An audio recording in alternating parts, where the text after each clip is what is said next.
بسم اللہ الرحمن الرحیم۔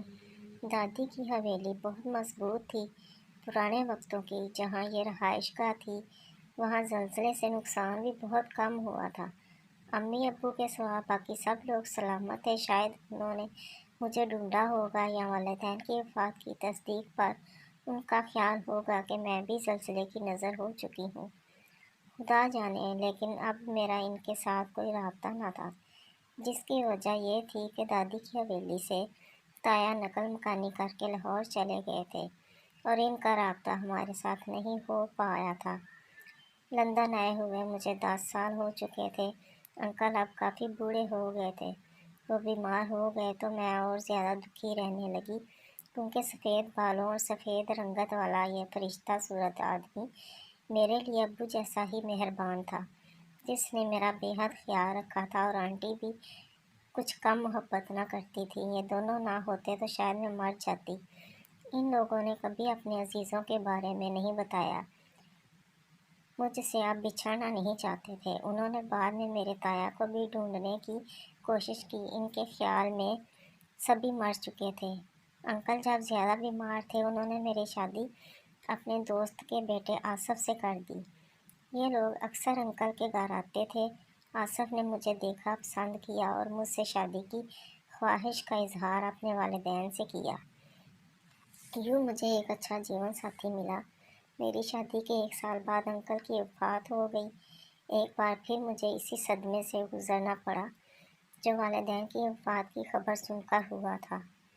ایک دن مجھے اداس دیکھ کر آصف نے کہا، میں تمہیں پاکستان لیے چلتا ہوں، وہاں تم اپنے گھر کو دیکھنا اور اپنے رشتہ داروں کے بارے میں معلومات حاصل کرنا۔ کیا خبر وہ زندہ ہوں؟ اس کی یہ تسلی میرے لیے نئی زندگی کی امید بن گئی۔ میں نے 6 ماہ اور انتظار کیا۔ بالآخر ہم نے پاکستان کی سرزمین پر قدم رکھ دیا۔ یہاں آنے پر اداس بھی تھی اور خوش بھی کہ چوکیدار نے تایا اور ان کے گھر والوں کا پتہ بتا دیا تھا۔ ہم حویلی سے نکل کر لاہور آئے۔ آصف کے رشتہ دار بھی اسی شہر میں رہتے تھے، لیکن وہ پہلے مجھے تایا کے گھر لے آئے۔ جب ہم نے چوکیدار کے دیے نمبر پر فون کیا تو شاہ میر نے اٹھایا۔ اس کے لہجے میں خوشی تھی۔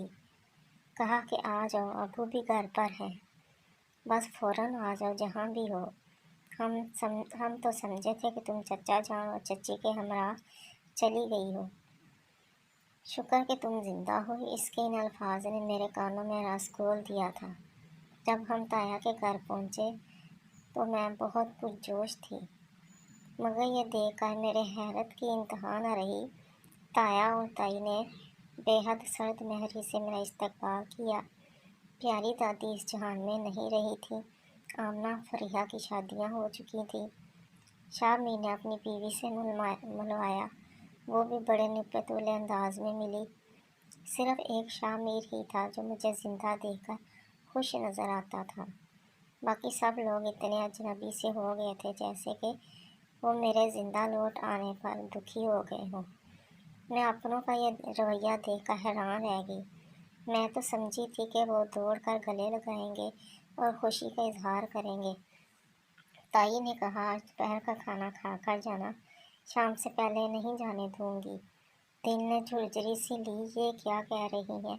ہم تو کچھ دن کے لیے یہاں رہنے آئے تھے کہ یہ میرے اپنوں کا گھر تھا، میرا میکہ تھا۔ ابو امی نہ رہے تو کیا ہوا؟ تایا بھی تو ماں باپ جیسے ہوتے ہیں۔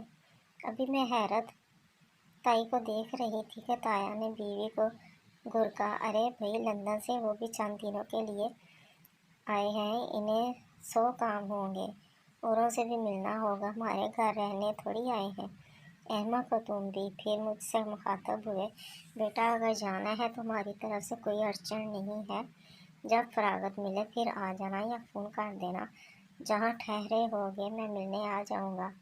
میرا دل جو اتنے برس سے ان لوگوں سے ملنے کو تڑپ رہا تھا، دھڑکنا بھول گیا۔ آصف نے کہا، تایا جی آپ فکر نہ کریں، یہاں میرے رشتہ دار بھی ہیں، ہم وہاں ٹھہر جائیں گے۔ شاہ میر نے محسوس کیا کہ اس کے والدین نے میرے ساتھ اچھا برتاؤ نہیں کیا، مگر وہ چپ تھا، شاید اپنی بیوی کی وجہ سے جو تیوری چڑھائے بیٹھی تھی۔